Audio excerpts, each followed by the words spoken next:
Om Shanti. Good morning. आज 22 मे 2026 साकार बाप दादार मधुर महावाक्य शुनब। बाप दादा बोलছেন, মিঠে মিঠে बच्चे চ্যারিটি বিগিনস অ্যাট হোম, অর্থাৎ যারা দেবী দেবতা ধর্মের শিব বা দেবতাদের পূজারী প্রথমে তাদেরই জ্ঞান প্রদান করো। প্রশ্ন, কোন কর্তব্য বাবা ছাড়া অন্য কোনো মানুষই করতে পারবে না এবং কেন? উত্তর, সম্পূর্ণ বিশ্বে শান্তি স্থাপন করা একমাত্র বাবার কর্তব্য। মানুষ বিশ্বে শান্তি স্থাপন করতে পারে না, কেননা সবাই বিকারগ্রস্ত। শান্তি স্থাপন তখনই হবে যখন বাবাকে জেনে পবিত্র হবে। বাবাকে না জানার কারণে অনাথ হয়ে গেছে। আজকের মুরলির প্রথমে গীত বেজেছে, মৃত্যুবরণ করব তোমার গলিতে, जीना तेरी गली में मरना तेरी गली में। ओम शांति। ओम शांतिर अर्थ प्रति मुहूर्ते बोलते हबे, केनना ओम शांतिर अर्थ केउई जाने ना। जेमन प्रति मुहूर्ते बोलते हय मन मना भव, अर्थात असीम जगतेर बाबाके स्मरण करो। ओम अर्थ बोले थाके ओम अर्थात भगवान। बाबा बोलेन ओम अर्थात आमी आत्मा। बाबार संगे যতক্ষণ আমার পরিচয় হয়নি, অনাথ হয়েছিলাম, ততক্ষণ আমি ওম অর্থাৎ ভগবানই মনে করতাম। ওম অর্থাৎ আমি আত্মা এটা জানতাম না। বাবা এসে বোঝালেন যে ওম অর্থাৎ তুমি আত্মা। তো শিব বাবাও ভগবান, তিনি আত্মা, আমি তার সন্তান, আমিও আত্মা। আর এটা আমার শরীর। পরমপিতা পরমাত্মাও বলেন ওম, আমিও আত্মা, পরমধাম নিবাসী। তিনি শুধু ওম, তার শরীর নেই। আর আমি ওম আর আমার শরীর আছে। তো আমিও আত্মা, আমার শরীর আছে। সেজন্য ওম অর্থাৎ ভগবান, অর্থাৎ তিনি শুধু আত্মারূপে থাকেন, তাই তিনি ওম, সবসময় ওম, তাই ভগবানকে ওম বলা হয়। তোমরা আত্মারা জন্ম মৃত্যুর চক্রে আসো, আমি আসি না। তবে হ্যাঁ, আমি সাকার শরীরে আসি। বাচ্চারা, তোমাদের সৃষ্টির আদি মধ্য অন্তের সার বোঝাই, আর কেউ বোঝাতে পারবে না। তো এখানেই ভগবান আর তার সন্তানের মধ্যে পার্থক্য। পরম আত্মা আর আত্মার মধ্যে পার্থক্য। আত্মা ছোট শিশু শরীরে প্রবেশ করে গর্ভের মাধ্যমে, আর পরম আত্মা ভগবান তিনি বৃদ্ধ শরীরে প্রবেশ করেন, নিজেই প্রবেশ করেন, তাকে কেউ ধারণ করে না, নিজেই শরীরে প্রবেশ করেন মায়া বলের দ্বারা, নিজের শক্তির দ্বারা।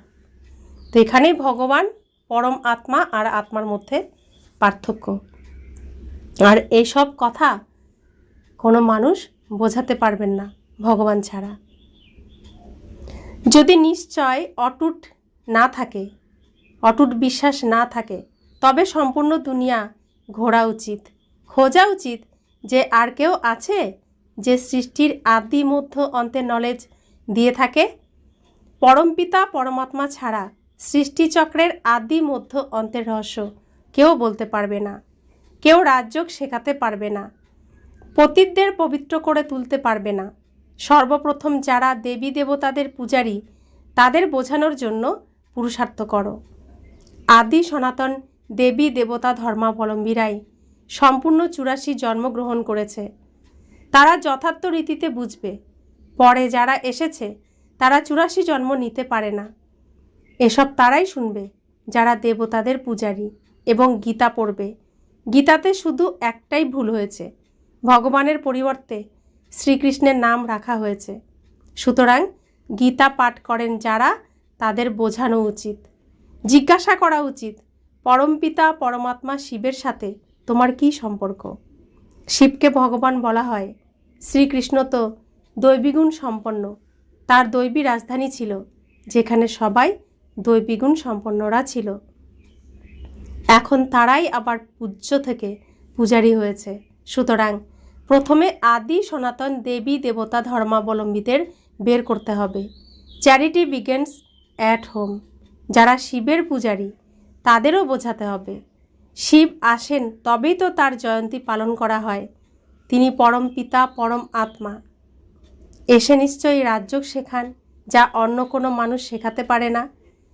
শ্রীকৃষ্ণ বা ব্রহ্মাকে ভগবান বলা যায় না। সবার সদ্গতিদাতা একজনই বাবা। তিনি জ্ঞানের সাগর হওয়ার কারণে সবার শিক্ষকও বটে। সৃষ্টির আদি মধ্য অন্তের হিস্ট্রি জিওগ্রাফি তিনি ছাড়া দ্বিতীয় কেউ জানে না।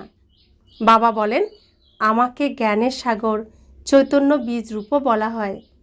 এই যে উল্টো বৃক্ষরূপী ঝাড়, তার আদি মধ্য অন্তের জ্ঞান ওই বীজের মধ্যেই থাকবে। সেজন্যই আমাকে জ্ঞানের সাগর, অলমাইটি অথরিটি বলা হয়। অথরিটি কিসের? যিনি সমস্ত বেদ, শাস্ত্র, গ্রন্থ ইত্যাদি সব বিষয়ে জ্ঞাত, যা বাচ্চারা তোমাদের বোঝাচ্ছেন। ওরা ভক্তিমার্গে শাস্ত্র শোনায়, যারা কল্পের আয়ু লক্ষ বছর বলে থাকে, কিন্তু তা তো হতে পারে না। নানা রকম ধর্মের মানুষের সৃষ্টিরূপী বৃক্ষ, তার আয়ু ভাগবতে দীর্ঘ বলে বর্ণনা করা হয়েছে। ভাগবত তো কোনো ধর্মশাস্ত্র নয়, গীতা ধর্মশাস্ত্র, যার দ্বারা দেবী দেবতা ধর্ম স্থাপন হয়েছে। তো ধর্মশাস্ত্র কাকে বলা হবে? যে শাস্ত্রের দ্বারা ধর্মের স্থাপনা হয় তাকেই বলা হবে ধর্মশাস্ত্র। তো ভাগবতের দ্বারা কোনো ধর্ম স্থাপন হয়নি, গীতার দ্বারা দেবী দেবতা ধর্ম স্থাপন হয়েছে, তাই গীতাই ধর্মশাস্ত্র। ভাগবত, মহাভারত ইত্যাদি দ্বারা কোনো ধর্ম স্থাপন হয় না। সেখানে তো শ্রীকৃষ্ণের হিস্ট্রি বর্ণনা করা হয়েছে। বাবা বোঝান, বাচ্চারা তোমরা দেবী দেবতা ধর্মাবলম্বীদের বোঝাও যে তোমরা 84 জন্ম গ্রহণ করেছ। সত্যযুগে শুধু সনাতন দেবী দেবতা ধর্ম ছিল, অন্য কোনো ধর্ম ছিল না। ভারতই স্বর্গ ছিল, যার উচ্চ থেকে উচ্চতর মহিমা করা হয়। আর পরমপিতা পরমাত্মার বার্থ প্লেস, জন্মভূমি, যিনি এসে পতিতদের পবিত্র করে তোলেন। শিবের পূজাও এখানেই হয়ে থাকে, জয়ন্তীও এখানেই পালন করা হয়। নিশ্চয় তিনি পতিত দুনিয়াতেই আসেন। সবাই আহ্বান করে বলে থাকে, পতিত পাবন এসো। ভারত পবিত্র ছিল, 84 জন্মের চক্র সম্পূর্ণ করে এসেছে। যারা পবিত্র স্বর্গবাসী ছিল, এখন তারা পতিত নরকবাসী হয়ে গেছে। পবিত্র করেছিল শিব বাবা, পতিত বানিয়েছে রাবণ। এই সময়টাই হলো রাবণ রাজ্য। প্রতিটি নরনারী বিকারের বশীভূত। সত্যযুগে বিকারের অংশমাত্র ছিল না, নির্বিকারই ছিল। এখন পতিত হয়ে গেছে, তবেই তো আহ্বান করে বলে, এসো, এসে আমাদের পবিত্র করে তোলো। সত্যযুগে আমরা যখন পবিত্র ছিলাম, 21 জন্ম রামরাজ্যে ছিলাম। এখন তো রাবণ রাজ্য, সবাই বিকারগ্রস্ত। বাবা বলেন, কাম মহাশত্রু, যা আদি মধ্য অন্ত দুঃখই দিয়ে থাকে। এর উপরেই বিজয় প্রাপ্ত করে পবিত্র হয়ে ওঠো। তোমরা জন্ম জন্মান্তর ধরে পাপ করেছ, তমপ্রধান হয়ে গেছ, আত্মার মধ্যে খাদ জমে গেছে। প্রথমে তো গোল্ডেন এজ ছিলে, তারপর সিলভার এজ এবং কপার এজ, আয়রন এজ। খাদ জমতে জমতে সিঁড়ি দিয়ে নেমে এসেছ। এ সবই ভারতের কথা। সত্যযুগে 8 জন্ম, ত্রেতায় 12 জন্ম, তারপর সেই ভারতবাসীরাই চন্দ্রবংশী, বৈশ্যবংশী হয়ে ওঠে। আত্মা অপবিত্র হয়ে যায়। বাবা বলেন, আমি কল্পে কল্পে এসে ভারতকে স্বর্গ করে তুলি, তারপর রাবণ এসে নরক করে তোলে। এভাবেই ড্রামা তৈরি হয়েছে। বাবা বোঝান, জ্ঞানের সাগর তো শিব বাবা। উচ্চ থেকে উচ্চতর শিব বাবা সবার পূজ্য। সর্বপ্রথম তারই পূজা হয়। তিনি হলেন অসীম জগতের পিতা। নিশ্চয় তার কাছ থেকেই অবিনাশী উত্তরাধিকার প্রাপ্তি হয়। ভারতবাসীরা ভুলে গেছে, ভগবান এক নিরাকারকেই বলা হয়। মানুষ তাকে স্মরণও করে থাকে। এমন নয় যে সবাই ভগবান। একদিকে ভগবানকে স্মরণ করে, অন্যদিকে গ্লানিও করে থাকে। একদিকে বলে থাকে সর্বব্যাপী, তারপর আবার পতিত পাবন এসো বলে আহ্বানও করে। বাবা এসে ব্রহ্মা শরীর দ্বারা ব্রহ্মামুখ বংশাবলী ব্রাহ্মণদেরই বুঝিয়ে থাকেন। এখন তোমরা ব্রাহ্মণরা শীর্ষস্থানীয়, ব্রাহ্মণদের উপর শিব, বিরাট রূপে দেবতা, ক্ষত্রিয়, বৈশ্য, শূদ্র দেখানো হয়। ব্রাহ্মণদের নামই নেই, কেননা দেখেছে যে ব্রাহ্মণ তো বিকারগ্রস্ত, দেবতাদের থেকে শ্রেষ্ঠ কিভাবে বলতে পারে। বাবা বোঝান, ওরাও বলে থাকে ব্রাহ্মণ দেবী দেবতায় নম, ব্রাহ্মণ দেবী দেবতায় নম। সঠিকভাবে কেউই জানেই না যে এদের রাজ্য কবে ছিল, স্বর্গ কোথা থেকে আসে। এখন তোমরা জানো। বাবা এসে ব্রহ্মা দ্বারা স্বর্গে স্থাপনা করেন, শঙ্কর দ্বারা নরকের বিনাশ করিয়ে থাকেন। মহাভারতেও লড়াই হয়েছিল, তাই না, যার ফলে স্বর্গের গেট খুলেছিল। মহিমা করে কিন্তু কিছুই জানে না। এটাও দেখানো হয়েছে যে রুদ্র জ্ঞান যজ্ঞ দ্বারা বিনাশের লাভা প্রজ্বলিত হয়েছিল। পূর্বের মতোই এখন সেই পাঠ চলছে। 5000 বছর পূর্বেও লড়াই হয়েছিল, তখনই পতিত দুনিয়া বিনাশ হয়েছিল। ওরা গীতা জ্ঞান সম্পর্কে যখন কিছু শোনায়, বলে থাকে সেখানে 3টি সেনাবাহিনী ছিল। ইউরোপবাসী যাদব সেনা, যারা সায়েন্সে মিসাইল আবিষ্কার করেছে। গীতার সম্পূর্ণ 5000 বছর পূর্ণ হতে চলেছে। বাবা বলেন এই 3 বাহিনী এখনও আছে। বলাও হয়ে থাকে বিনাশকালে বিপরীত বুদ্ধি, অর্থাৎ পরমপিতা পরমাত্মার প্রতি বিপরীত বুদ্ধি, সংশয় বুদ্ধি, সন্দেহ যারা করে তারা জানেই না যে তুমি ছাড়া আর কারো ভালোবাসা নেই। সবার বিনাশকালে বিপরীত বুদ্ধি। তোমরা পাণ্ডবদের প্রীত বুদ্ধি, ঈশ্বরের প্রতি অটুট বিশ্বাস, ভালোবাসা। তোমরা শিব বাবাকেই স্মরণ করো। তোমরা জানো শিব বাবা আমাদের 21 জন্মের জন্য উত্তরাধিকার দিতে এসেছেন। তোমাদের প্রীত বুদ্ধি এক শিব বাবার সাথে, বাদ বাকিরা তো বাবাকে জানেই না। সুতরাং 3 বাহিনী হলো না। তোমরা হলে পাণ্ডব সেনা। অবশ্যই বিনাশের সময় মৃত্যু সামনেই অপেক্ষা করছে, তোমরা জানো। শিব বাবা বলেন তোমরা পবিত্র হলে নতুন দুনিয়ার মালিক হতে পারবে। সত্যযুগে একটাই দেবী দেবতা ধর্ম ছিল, অন্য কোনো ধর্ম ছিল না। এখন অন্যান্য সব ধর্ম আছে, কিন্তু আদি সনাতন দেবী দেবতা ধর্ম আর নেই। নিজেদের দেবী দেবতা বলে মনেই করে না। বলে থাকে আমরা তো পতিত। দেবতাদের সামনে মহিমা করে তুমি সর্বগুণ সম্পন্ন, 16 কলা সম্পূর্ণ। নিজের সম্পর্কে বলে থাকে আমি বিকারগ্রস্ত, আমি গুণহীন, আমার মধ্যে কোনো গুণ নেই। বাবাকে স্মরণ করে। তোমাদেরও এক বাবাকেই স্মরণ করতে হবে। বাবাকে ছাড়া, স্মরণ ছাড়া পবিত্র হতে পারবে না, সুতরাং উচ্চ পদও পাবে না। অপবিত্র দুনিয়ার যখন বিনাশ হবে, তখনই নতুন দুনিয়াতে শান্তি ফিরে আসবে। মানুষ চেষ্টা করে ভারত এবং বিশ্বে শান্তি ফিরিয়ে আনার জন্য, কিন্তু সেটা তো একমাত্র বাবাই পারেন। মানুষ তো বিকারগ্রস্ত, ওরা শান্তি কিভাবে স্থাপন করবে? ঘরে ঘরে ঝগড়া, বাবাকে না জানার কারণে সম্পূর্ণ অনাথ হয়ে গেছে। সত্যযুগের সম্পূর্ণ পবিত্রতা, সুখ, শান্তি ছিল। এখন বাবা আবারও সেই পবিত্রতা, সুখ, শান্তি স্থাপন করছেন, যা আর কেউ করতে পারে না। ভারতবাসীরা এখন নরকবাসী হয়ে গেছে। যখন স্বর্গে ছিল পুনর্জন্ম স্বর্গেই গ্রহণ করত, এখন পতিত হয়ে গেছে। সেই জন্যই পতিত পাবন বাবাকে স্মরণ করে। বাচ্চারা এখন জানে পারলৌকিক বাবাকে স্মরণ করলেই বিকর্ম বিনাশ হবে। লৌকিক বাবার কাছ থেকে সীমিত উত্তরাধিকার প্রাপ্তি হয়, পারলৌকিক বাবার কাছ থেকে এখন তোমরা অবিনাশী উত্তরাধিকার প্রাপ্ত করছো। এ সবই হলো বোঝার বিষয়। ওটা হলো ভক্তিমার্গ, এ হলো জ্ঞান মার্গ। তোমাদের খুশি হয় এই ভেবে যে বাবা আমাদের স্বর্গবাসী করে তুলছেন। যারা কল্পপূর্বে স্বর্গবাসী হয়েছিল পুনরায় তারাই আবার হবে। ব্রাহ্মণ হওয়া ছাড়া কখনোই দেবতা হতে পারবে না। এসবই বোঝার বিষয়। এখন ভারতে কোনো কলা নেই, কুম্ভকর্ণের নিদ্রায় সবাই আচ্ছন্ন। বাবা তোমাদের জাগিয়ে তুলেছেন। তোমরা এখানে এসেছো স্বর্গবাসী হতে। বাবা ছাড়া আর কেউ স্বর্গবাসী করে তুলতে পারে না। স্বর্গ বলা হয় সত্যযুগকে, নরক বলা হয় কলিযুগকে। যেমন রাজা রানী তেমন প্রজা। এখন সবাই বিকার দ্বারা জন্মগ্রহণ করে। দেবতারা কখনো বিকার দ্বারা পুনর্জন্ম নেয় না।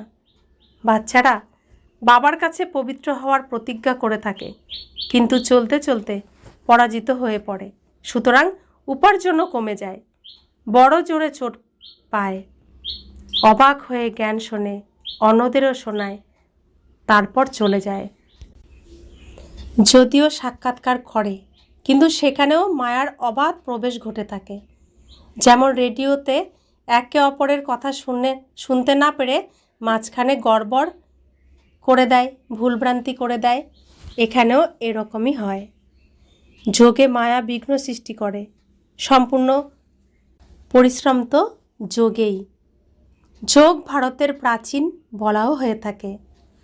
তো যখনই বাবাকে আমরা স্মরণ করব, তখনই মায়া অন্য কোনো দিকে মনকে ঘুরিয়ে দেবে, বুদ্ধিকে ঘুরিয়ে দেবে, অন্য চিন্তা চলে আসবে, এই পৃথিবীর মধ্যেই আটকে রাখবে। পরমধাম কিছুতেই পৌঁছাতে দেবে না। পরমধাম পৌঁছে গেলেও সেই মনকে আবার নিচের দিকে নিয়ে আসে, পৃথিবীতে নিয়ে চলে আসে। তো সমস্ত পরিশ্রমই যোগে। বাবাকে স্মরণ করাই এখন পরিশ্রম। अच्छा, मीठे मीठे सिखिला दे बच्चों प्रति माता पिता बाप दादा का याद प्यार और गुड मॉर्निंग। रूहानी बाप की रूहानी बच्चों को नमस्ते। हम रूहानी बच्चों की रूहानी माता पिता बाप दादा को याद प्यार गुड मॉर्निंग और नमस्ते नमस्ते नमस्ते। शुक्रिया बाबा, शुक्रिया बाबा, शुक्रिया। धारणार जन्य मुख्य सार। प्रथम धारणा, एक बाबार प्रति प्रकृत भालोबासा रेखे সত্য পাণ্ডব হয়ে উঠতে হবে। মৃত্যু সামনে অপেক্ষা করছে, সেজন্য পবিত্র হয়ে পবিত্র দুনিয়ার মালিক হতে হবে। দ্বিতীয় ধারণা, কাম মহাশত্রু যা আদি মধ্য অন্ত দুঃখ দিয়ে থাকে, তার উপর বিজয় প্রাপ্ত করে পবিত্র হতে হবে। স্মরণ দ্বারা বিকারের খাদ বের করে আত্মাকে গোল্ডেন এজের উপযুক্ত করে তুলতে হবে। বরদান, মর্জিবা জন্মের স্মৃতির দ্বারা কর্মবন্ধনকে সম্বন্ধে পরিবর্তনকারী পরোপকারী ভব। লৌকিক কর্মবন্ধনের সম্বন্ধ এখন মর্জিবা জন্মের কারণে শ্রীমতের আধারের উপর সেবার সম্বন্ধের আধার হয়েছে। কর্মবন্ধন নয়, এ হলো সেবার সম্বন্ধ। সেবার সম্বন্ধে ভ্যারাইটি প্রকারের আত্মাদের জ্ঞান ধারণ করে চলবে, তো বন্ধনে কষ্ট হবে না।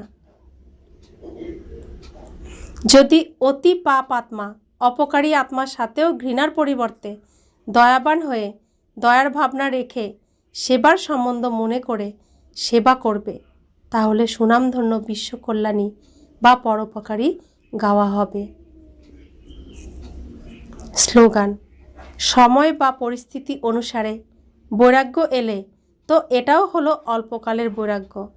সব সময়ের জন্য বৈরাগী হও। অব্যক্ত ইশারা, সদা অবিচল অনড় একরস স্থিতির অনুভব করো। যে কোনো প্রকারের বিঘ্ন বা সমস্যা অথবা মায়ার আক্রমণকে আক্রমণ মনে হবে না, খেলার সমান অনুভব হবে। তাই খেলা মনে করলে খুশি খুশিতে পার করে নিতে পারবে, আর অবস্থা একরস থাকবে। কিন্তু যদি এটাকে আক্রমণ মনে করবে, তাহলে ঘাবড়েও যাবে আর দোলাচলেও এসে যাবে। মায়ার কাজ হলো আশা, আর তোমাদের কাজ হলো বিজয়ী হওয়া। তো আমাদের বাবা যে শ্রীমত দিচ্ছেন, সেই শ্রীমত মেনে চললে, প্রত্যেক দিন সকাল সকাল বাবার কথাগুলো শুনে নিলে, তবে আমরা মায়া আসলেও তাকে তার যে অস্ত্র আমাদের উপর প্রয়োগ করবে, সেই অনুযায়ী আমরাও সেই অস্ত্রের প্রতিরোধ করতে পারবো। সেই কৌশল বাবা আমাদেরকে শিখিয়ে দেন। তাই সকাল সকাল বাবার সামনে বসে বাবাকে স্মরণ করে বাবার মহাবাক্য শুনে আমরা দিন শুরু করব, আর মায়ের প্রত্যেকটি কৌশলকে আমরা প্রতিরোধ করব। আমরা সদাকালের বিজয়ী আত্মা। নিঃস্ব কল্যাণী, বিশ্ব কল্যাণকারী আত্মা। ওম শান্তি।